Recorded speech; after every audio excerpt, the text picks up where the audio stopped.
Why did the wind seem to wait? Just long enough to embarrass 20 men who had never missed when it mattered. The Santa Ana gusts tore across the range and slapped its sleeves and flags, turning calm confidence into a quiet, gnawing doubt. They had come from everywhere, deserts and mountains, wars with names that still sat heavy in their throats, and now they stood in a line that felt too long, staring at a target too far. Each miss carried the same small humiliation. Not failure exactly. Something worse. Confusion. The kind that creeps under armor and asks questions no one wants to answer. Behind the glass of the spotting scope, an older gunnery sergeant felt it too. He didn't speak. He had learned decades earlier that silence could be louder than orders. He had seen impossible. This wasn't it. This was just hard, and hard was supposed to yield eventually to patience. The break came with coffee and jokes that didn't quite land. Frustration needs an exit, and laughter is often the first door it finds. The Barrett lay cooling on the mat like an accusation. The target downrange looked untouched, almost smug. Then footsteps, light, balanced, cut through the noise.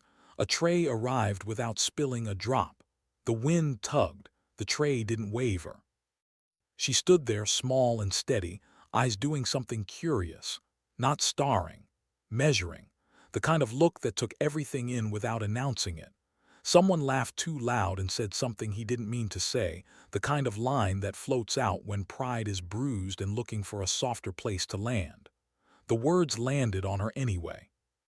For a breath the range held. She didn't bristle, didn't smile. Something flickered, recognition maybe, and then resolve settled in like a decision already made.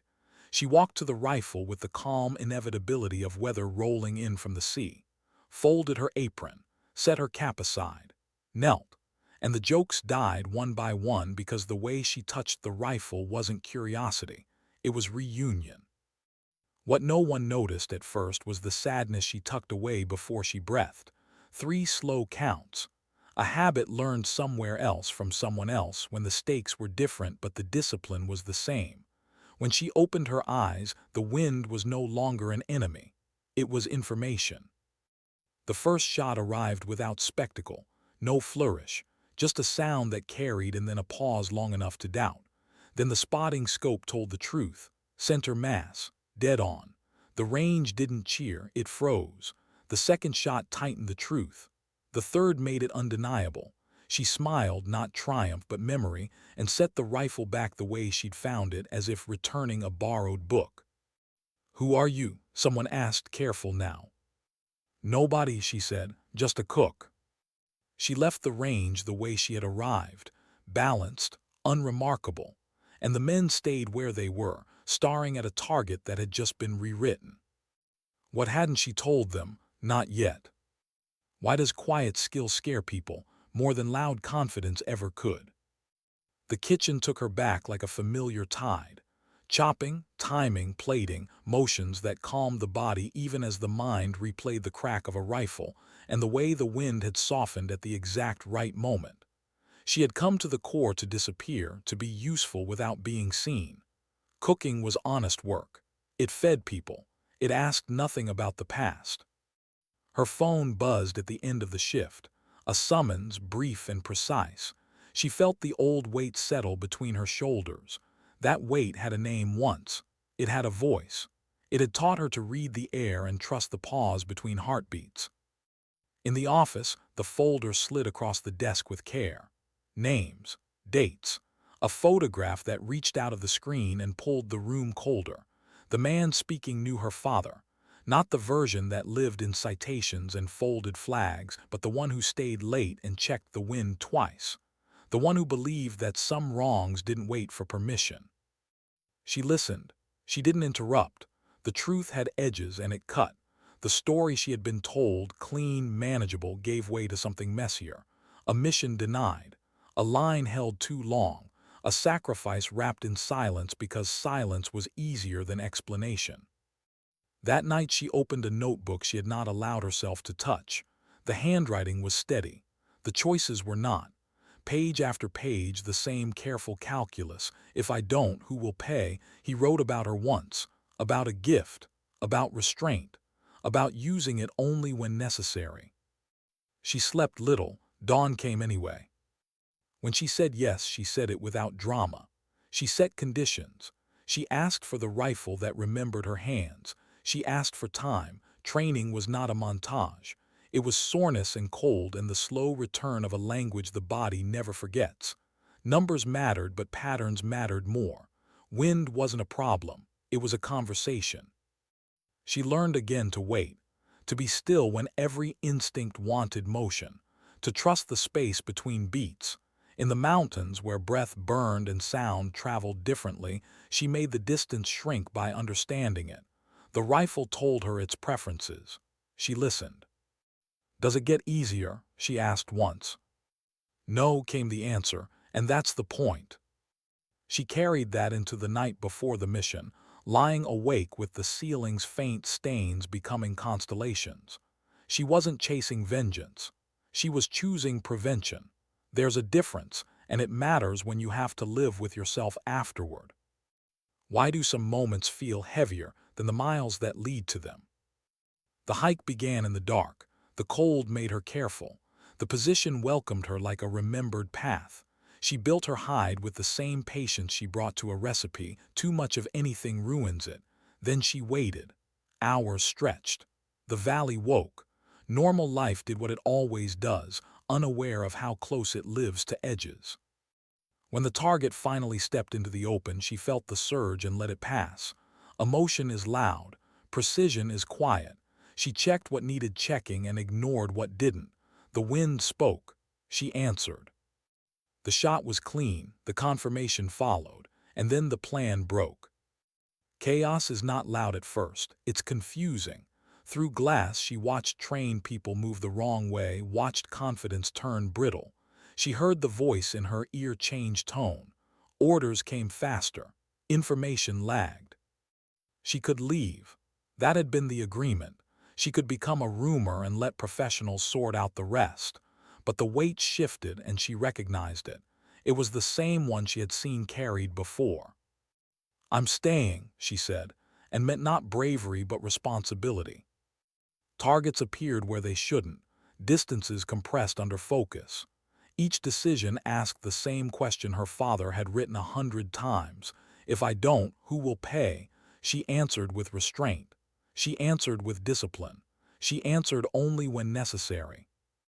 A harder shot arrived, the kind that asks you who you are. She remembered the carving inside the stock, a simple message. Aim true. She breathed. She waited. She trusted the pause. When it was over, the valley exhaled. Sirens rose like an afterthought. She broke down her position until it was only rock and wind again. The hike out burned. Relief didn't come yet. At extraction, the older man didn't try to dress it up. He named the weight. He named the pride. She accepted neither fully. There would be time later to feel. Why does recognition feel strange when you never asked for it? The world moved on quickly. It always does. Headlines blinked and vanished. Official stories did what official stories are meant to do, simplify. She returned to the kitchen and found comfort in heat and timing and the quiet gratitude of a job done right. A folder corrected what it could. A line changed. A truth edged closer to daylight without stepping fully into it. She let herself cry once. Then she folded the paper and went back to work. An offer came wrapped in seriousness and power.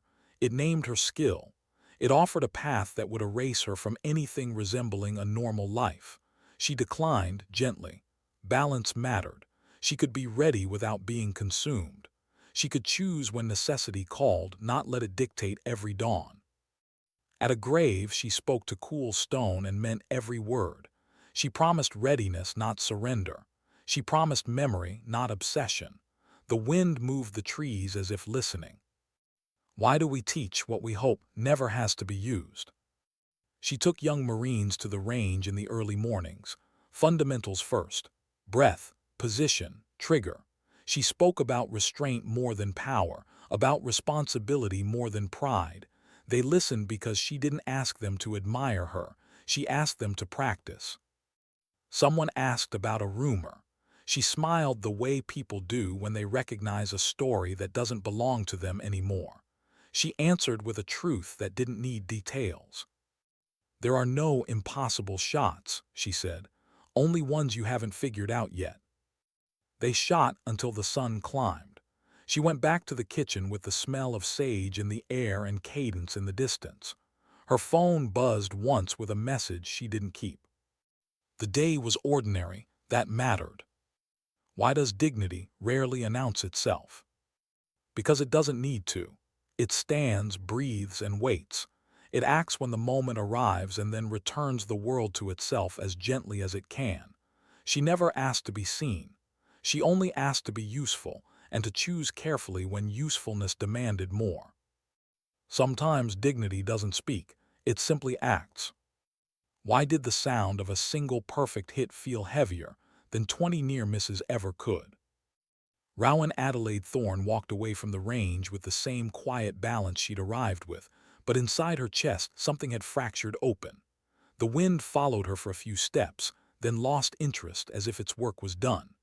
Behind her, men who had spent years mastering doubt and distance stood frozen, staring at a target that no longer belonged to them.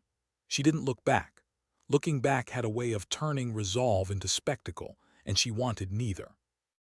The mess hall doors swallowed her into warmth and noise, steam, metal clatter, voices layered over one another in a way that felt almost comforting. This was the world she had chosen, predictable, honest. Nobody asked questions here. Food didn't care who you were yesterday. It only cared if you showed up today and did the work right. She washed her hands longer than necessary. Let the water run, let the tremor fade. The shot replayed anyway, not the impact, but the waiting, the patience. The moment she'd felt her pulse slow enough to slip between beats, that space had always been hers. She tried to forget it, tried to bury it under knives and cutting boards and early mornings. But space like that doesn't disappear. It waits. "Rowan." She turned. A sergeant from supply, clipboard tucked to his chest. "Gunny wants to see you after shift." The words landed softly, too softly. She nodded once and went back to prep. She didn't ask why. Asking gave fear a foothold. Better to move to keep the rhythm intact. Chop, slide, repeat. The knife moved the way it always did, controlled, precise, never rushing, never hesitating. The same habits applied everywhere if you let them. When her shift ended, the hall emptied in stages. The echoes lingered. She folded her apron with care, hung it just so, and stepped into the evening. The walk to the office felt longer than usual, every footstep counting down to something she had avoided nomming. Inside, the gunnery sergeant didn't waste words. He never had. He closed the door, gestured to the chair, and waited until she sat. That waiting told her more than any lecture could. He slid a folder across the desk without opening it. "Someone called," he said. "Someone who doesn't call unless something matters." Rowan didn't touch the folder yet. Her hand stayed folded in her lap. "About the range." "Yes," a pause. "And about your father." The room tightened, not cold, focused, like a scope narrowing. She had learned to live with that name like a scar that didn't ache unless pressed. Now it burned. "They told me how you shot," he continued. "They also told me who taught you." Her breath threatened to rise too fast. She slowed it. In, out, control what you can. She finally opened the folder, service records, photographs. A name she hadn't seen in years attached to a face she recognized immediately. Elijah Stone, her father's friend. His spotter. The man who'd stood at the graveside and said nothing because there had been nothing safe to say. Stone wanted to meet. That night sleep refused her. She lay on her rack and stared at the ceiling, watching shadows shift as cars passed outside. The past pressed in with an insistence she'd spent years outrunning. She remembered a ranch with open sky. The way wind sounded different at altitude.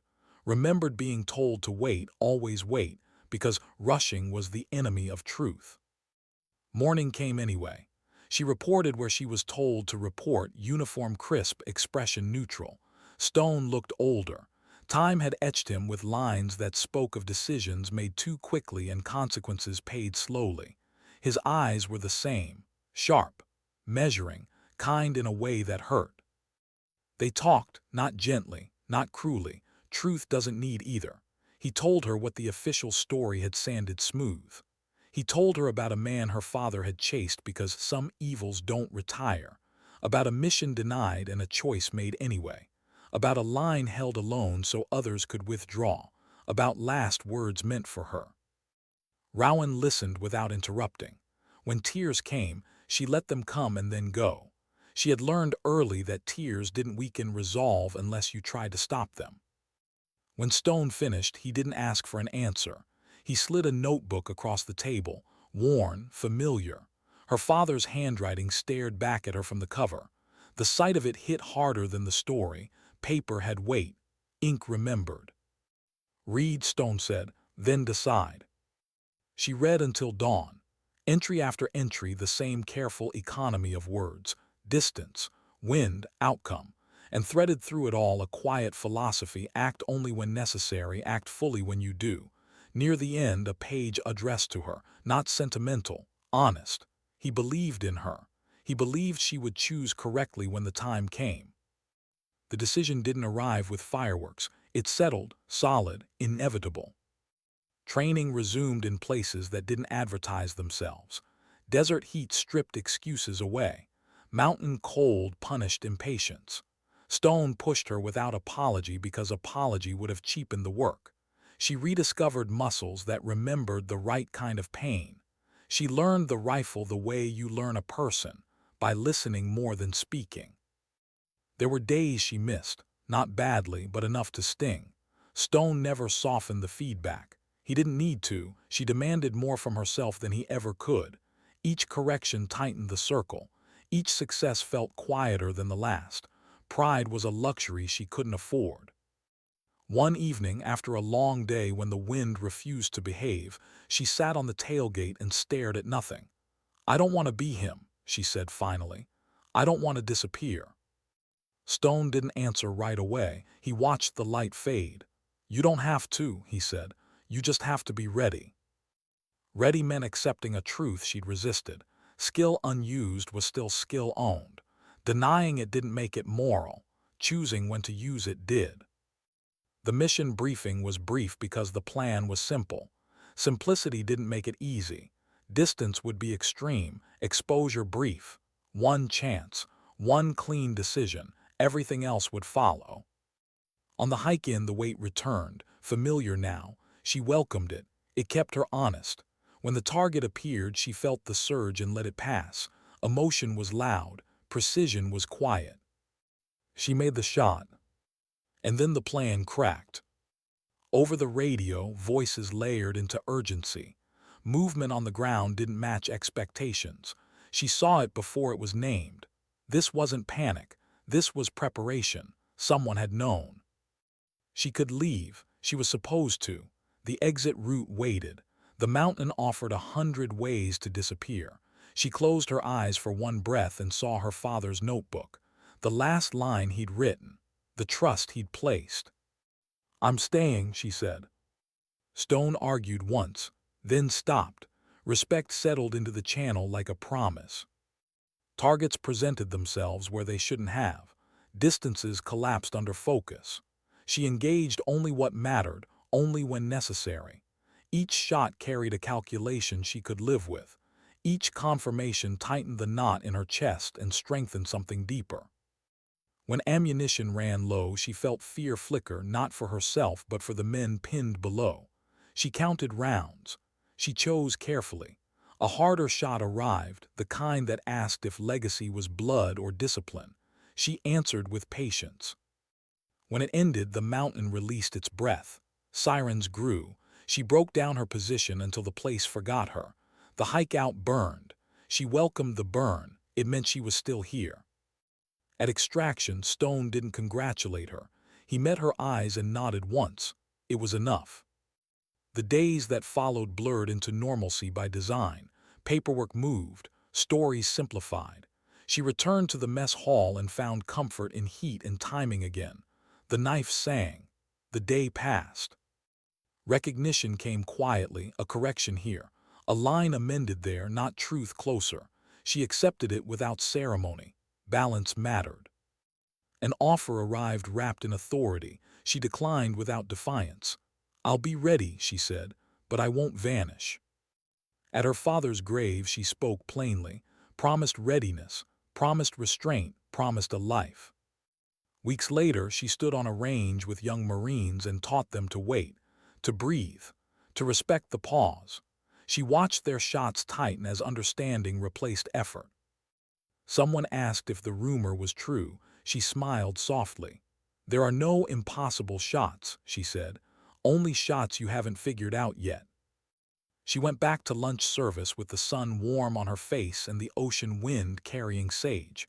The world was ordinary again. That mattered. Because sometimes the hardest choice isn't taking the shot. It's choosing when not to. Why did the longest wait begin after the shot that changed everything? Rowan learned quickly that silence could be louder than gunfire. The valley below had erupted, vehicles moving, voices raised, orders shouted, but from her hide everything felt distant, muffled by space and altitude. She stayed on the glass, breathing slow, cataloging motion the way her father had taught her. Chaos always followed impact. The mistake was believing chaos meant randomness. It didn't. Even panic had patterns. Her radio crackled again. Tighter now, shorter transmissions, professionals under pressure. She adjusted her position by inches, careful not to silhouette against the rock. The wind slid over her cheek, a subtle shift she felt more than saw. She logged it without thinking. Habit. Survival wrapped in muscle memory. Below men scattered, some froze, some ran. A few moved with intent, and those were the ones that mattered. Rowan, Stone's voice cut through, calm strained by urgency. "We've got movement near the container, 2 armed, 1 elevated." She found them before he finished speaking. Range, angle, backdrop, she waited. The wrong shot here wouldn't just miss, it would complicate everything. She felt her pulse rise and forced it down, counting breaths until the space returned. The first follow-up shot wasn't vengeance, it was triage. The man dropped behind cover without sound reaching her. Distance swallowed it whole. She didn't celebrate, she tracked. The second target tried to run. She let him. Running bodies created less danger than stationary ones with rifles and purpose. "Left side clear," she said, voice even. "Copy," Stone replied. "We're moving." Minutes stretched. Ammunition counted itself down with every decision. She could feel the weight of each round now, not just in the rifle but in her chest. She thought of the notebook, the entries where her father wrote "don't chase." He believed in finishing, not pursuing. Then came the call that changed the math. Second floor, main structure, window. She found it. The distance made her swallow, extreme, pushing what the cartridge was meant to do. Wind danced unpredictably across the valley, different at every layer. This wasn't a range problem. This was judgment. She closed her eyes for half a second, not prayer, not hesitation, calibration. She pictured the arc, the fall. She pictured the pause between beats and stepped into it. The shot left her shoulder with a familiar thump. The bullet took its long walk through air that didn't want it there. She stayed on the glass, tracking, correcting nothing now because correction was impossible once truth was in motion. Impact, the window emptied. For a moment she couldn't breathe, not because of fear, but because something inside her recognized the soundless finality of it. A life ended by intention, necessary, heavy. "Target down," she said. There was no cheer on the other end, just exhalation. When Stone finally ordered extraction, her legs trembled as she stood. Adrenaline faded, leaving only effort behind. She dismantled the rifle with hands that remembered every step even as her mind lagged. She erased herself carefully, collected every casing, left nothing but rock and wind. The hike out was punishing. Muscles burned, breath rasped. She welcomed the pain because it anchored her to now. Sirens echoed somewhere far below, unreal and irrelevant. She reached the rendezvous with sweat cold on her spine and resolve still intact. Stone looked at her like a man who had seen ghosts and learned not to fear them. He didn't hug her. He didn't praise her. He handed her water and waited until she drank. "You did what you had to," he said. Rowan nodded. She didn't trust her voice yet. They drove for hours, trading the valley for roads that twisted through nothing. The world widened again. By the time they crossed state lines, the mission had already begun to evaporate into official narratives that needed no room for her. Back on base, routine swallowed her whole. It was jarring how quickly life returned to its grooves. Reveille, prep, service. The smell of onions and heat and detergent. Her hands moved while her mind lagged behind, replaying moments she refused to linger on. She didn't dream that night or the next. Exhaustion claimed her first, then sleep without mercy. Recognition came sideways, a corrected line in a record, a quiet conversation behind a closed door, respect offered without ceremony. She accepted it the same way she accepted extra shifts, without comment. When the offer arrived, it came with language polished by years of persuasion. "You could do more. You belong with us. This matters." She listened, she thanked them, she declined. It surprised them, it didn't surprise her. "I won't live in only one version of myself," she said. "I won't disappear." They studied her as if recalibrating. One of them nodded slowly. "If you ever change your mind." "I won't," she said gently. At the cemetery weeks later, she stood before her father's name and felt the quiet settle. Not peace, not closure, something sturdier. "I did it," she told him, "but I didn't become you. I carried what mattered and set the rest down." The wind stirred the grass. She took it as acknowledgement, not approval. Approval wasn't the point. She returned to teaching marksmanship in the mornings, finding joy in watching confidence grow without arrogance. She taught patience like it was a language. She taught restraint like it was strength. The younger Marines listened because she never exaggerated. She spoke only from experience she didn't name. One afternoon, a recruit asked her how she stayed calm under pressure. Rowan considered the question, then answered honestly. "I remember that panic wants attention. Discipline doesn't. I choose discipline." The recruit nodded, filing it away for a future Rowan hoped he'd never need. As days stacked into weeks, the weight she carried shifted. It didn't lighten, but it settled, found a place. She learned that redemption wasn't loud. It didn't arrive with banners or speeches. It arrived quietly in choosing to live well after doing what was necessary. One evening, as the sun dipped low and the base settled into its familiar hum, Rowan paused outside the mess hall and felt something close to gratitude. Not for the mission, not for the shots, but for the choice she'd made afterward. To stay visible, to stay human, to keep cooking meals and teaching patience and walking forward without pretending the past hadn't happened. Because strength, she had learned, wasn't proven at distance. It was proven in what you chose to be. When no one was watching. Why did the call come on the one day she finally felt normal again? Rowan was halfway through inventory when the phone rang, not the desk phone. The secure line mounted low on the wall, the one nobody used unless they had to. She froze with a clipboard in her hand, listening to it ring a second time, then a third. The mess hall hummed around her, fans turning, a pot boiling over, but all of it faded as she crossed the room and picked up. She didn't say her name. She didn't need to. "We have a problem," the voice said. "New, careful, too careful, and we need someone who understands restraint." Rowan closed her eyes. For weeks, she'd built a rhythm that felt like healing. Early mornings, honest work, teaching kids how not to rush a trigger. She had almost convinced herself that balance could be permanent. "Almost." "Send the details," she said.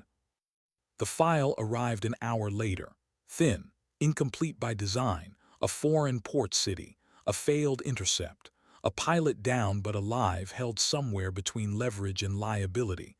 No timelines offered, no names, just a question wrapped in authority: can you help without becoming visible? Rowan read it twice, then a third time slower. The absence bothered her more than the words. Whoever had put this together was hiding something, not maliciously but carefully. Fear did that, so did politics. She found Stone at the range, watching dust drift across steel targets. He didn't turn when she approached. He already knew. "They shouldn't have called you," he said. "But they did." "Yes," he finally looked at her, "and they won't stop." She sat beside him, elbows on her knees, hands loose. "I won't disappear," she said again. It sounded less like a declaration now and more like a boundary she needed to keep redrawing. Stone nodded. "Then don't set terms." Her terms were simple. She would observe, advise, plan.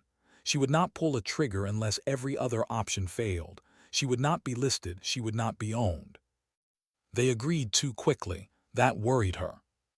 The city was loud in a way that felt rehearsed. Markets shouted. Music spilled from doorways. Life pressed forward with performative urgency.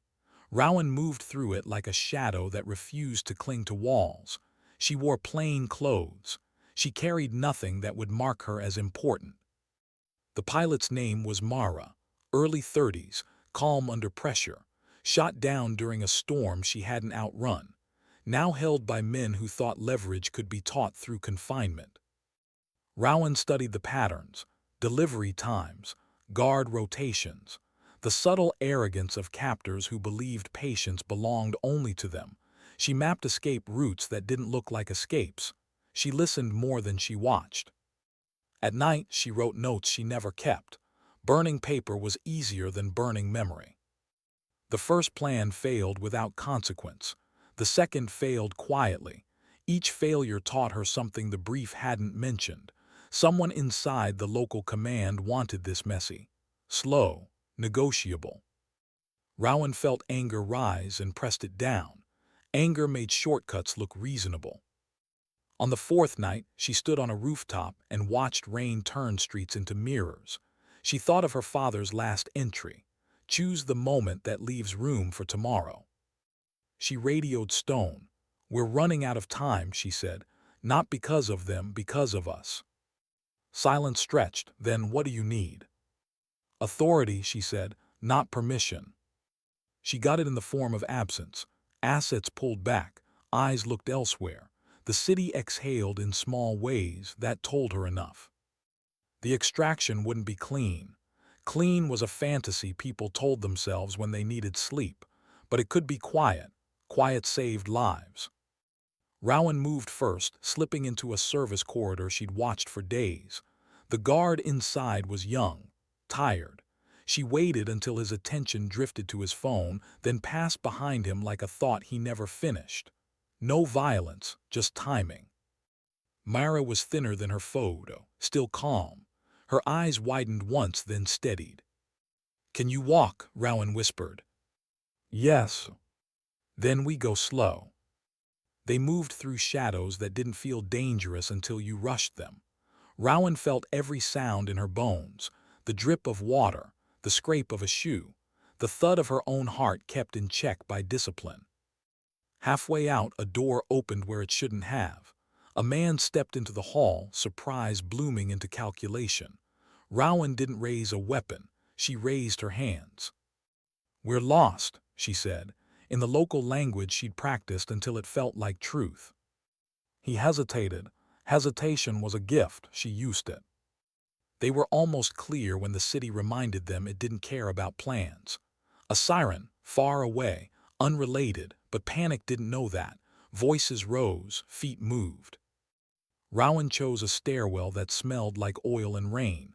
They descended fast now, too fast. She felt the edge approach.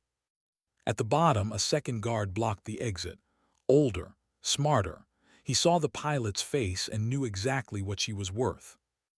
Rowan stepped forward before Mara could. She met his eyes and felt the familiar narrowing. The world reduced to choice. She didn't shoot. She spoke. She told him the truth in pieces he could understand. That this would end badly for him if it continued. That the people who paid him would forget his name by morning. that letting them pass would feel like nothing, and nothing was survivable. He studied her. The rain found its way inside. Somewhere a generator coughed. Finally, he stepped aside. They disappeared into the city that swallowed everything. Mara cried when the vehicle doors closed, not loudly, relieved. Rowan sat across from her and waited until it passed. "You didn't fire," Mara said, voice unsteady. "You could have." "Yes," Rowan said, "but I didn't need to." Back at the safe house, the debrief tried to turn her into a lesson. She redirected it, talked about planning, about language, about patience. She left before gratitude could become expectation. Stone met her at dawn by the water. He handed her coffee. She accepted it with both hands. "You kept your terms," he said. "I almost didn't." "But you did." She watched the horizon brighten, felt the weight settle again, not heavier, not lighter, just present. Back home, the mess hall smelled the same. That mattered. She tied her apron and stepped into the heat, letting the ordinary remind her why restraint was worth the effort. That night she slept deeply. No dreams, just rest. Because sometimes strength isn't proven by force. Sometimes it's proven by the moment you choose not to use it. Why did the quiet feel heavier now that no one was chasing her anymore? Rowan noticed it first in the mornings. The way she'd wake before the alarm, heart already steady, mind already alert, as if something were waiting to test her and simply hadn't arrived yet. Normalcy had returned too cleanly. The mess hall doors swung open. The knives were sharp. The recruits laughed too loud. Life resumed its familiar rhythm, but beneath it, a tension lingered, thin and constant, like a wire stretched too tight. She told herself it was just after effect. Adrenaline leaving the body took time, so did trust, but some instincts don't fade, they repurpose. The call didn't come right away. That was the mistake. It came after weeks of silence, after she'd almost convinced herself she was done negotiating with the past. Stone found her before the message did. He stood near the back of the hall during lunch service, watching her work without interrupting. She felt his presence like pressure behind the eyes. "Walk with me," he said when the rush eased. They moved outside where the air carried salt and diesel. Stone didn't start immediately. He waited until the world felt wide enough. "They're cleaning house," he said. Rowan didn't ask who, she already knew. "People are nervous," he continued. "Nervous people simplify stories, they like heroes and villains. You don't fit either." "No one ever fits," she said. "True, but some people are harder to erase." That night she sat alone and read through her father's notebook again, not for guidance this time, but for grounding. She lingered on a page she'd skipped before, a line written smaller than the rest, like he hadn't wanted it noticed. If you survive long enough, the danger becomes reputation. The next briefing was unofficial. No patches, no flags, just a room and a problem that didn't want witnesses, a convoy hit, an operative missing, a region that punished impatience with funerals. They didn't ask Rowan to lead. They asked her to advise. She listened. She watched the way they framed risk. She recognized fear dressed as efficiency. "You're assuming they want leverage," she said quietly. "They don't. They want a reaction." The room shifted. Someone frowned. Someone else nodded too quickly. "Then what do they want?" a captain asked. "To be remembered," Rowan said, "and to make us move before we think." The plan adjusted, slightly, enough to matter. She didn't deploy this time. That was new, harder than she expected. She followed feeds from a dim room, hands folded, jaw tight. Watching someone else carry weight she knew intimately felt like helplessness masquerading as responsibility. When the extraction went wrong, because something always did, she felt it before the words arrived. Static, raised voices, a pause that lasted half a second too long. "They're pinned," someone said. Rowan leaned forward. "Where?" Coordinates flashed. She saw the terrain instantly, the mistake too. "Your overwatch is blind," she said. You need eyes where you can't afford them. Silence, then we don't have. I know, she said, but I do. Stone met her eyes from across the room. He didn't argue. He never did when she sounded like that. The insertion was rushed and imperfect. She hated that. She corrected what she could. When her boots hit the ground, the world narrowed into angles and breadth and distance. The familiar weight returned, not as burden, but as responsibility she'd already accepted. She moved fast, then slower, adjusted, waited. The men she covered never saw her. That was the point. She gave them space to breathe, to maneuver, to remember their training. She chose targets that felt like questions and answered them only when the answer was unavoidable. When it was over, no one cheered. They rarely did when they knew what they'd almost lost. Back at base, the debrief leaned hard toward praise. Rowan redirected it again, talked about planning, about restraint, about how close things had come to unraveling. Afterward, alone, the sheikh finally arrived. Not fear, release. She sat on the floor of the locker room and let it move through her without judgment. Strength didn't mean denying reaction. It meant surviving it intact. Days later, a letter appeared in her box. No return address. Inside, a single sentence typed clean and sharp. We know who you are. She read it once, then again, then burned it without ceremony. Stone found her watching the smoke dissipate. You can't unring a bell, he said. No, Rowan replied, but you can choose what it rings for. The pressure increased subtly after that. Invitations framed as opportunities, warnings disguised as concern. People wanted to place her somewhere they could explain.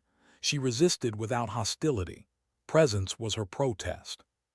She began speaking more openly with the recruits, not about missions, but about aftermath, about living with choices that didn't fit into highlight reels, about the discipline required to return to ordinary life and honor it. One afternoon, a young woman stayed behind after training, nervous, determined. They don't see me, she said. Not really. Rowan studied her stance, her eyes, the quiet frustration that felt familiar. Good, she said. That gives you time to decide who you want to be. The recruit blinked. That's it. That's everything. The next mission never came the way she expected. It came as an absence, a name removed from a list, a program quietly sunset, a door closed without explanation. Someone had decided the story worked better without her. For a moment, anger surged, sharp and righteous. She let it crest, then recede. Control wasn't about winning every fight. It was about choosing which ones shaped you. She took leave for the first time in years, drove roads without purpose, stopped where the view demanded it. She visited her father's grave again, said nothing this time, and left a stone balanced carefully on the marker. When she returned, the mess hall welcomed her like it always had. That mattered more than recognition. She tied her apron, took up her knife, fed people who trusted her without knowing why.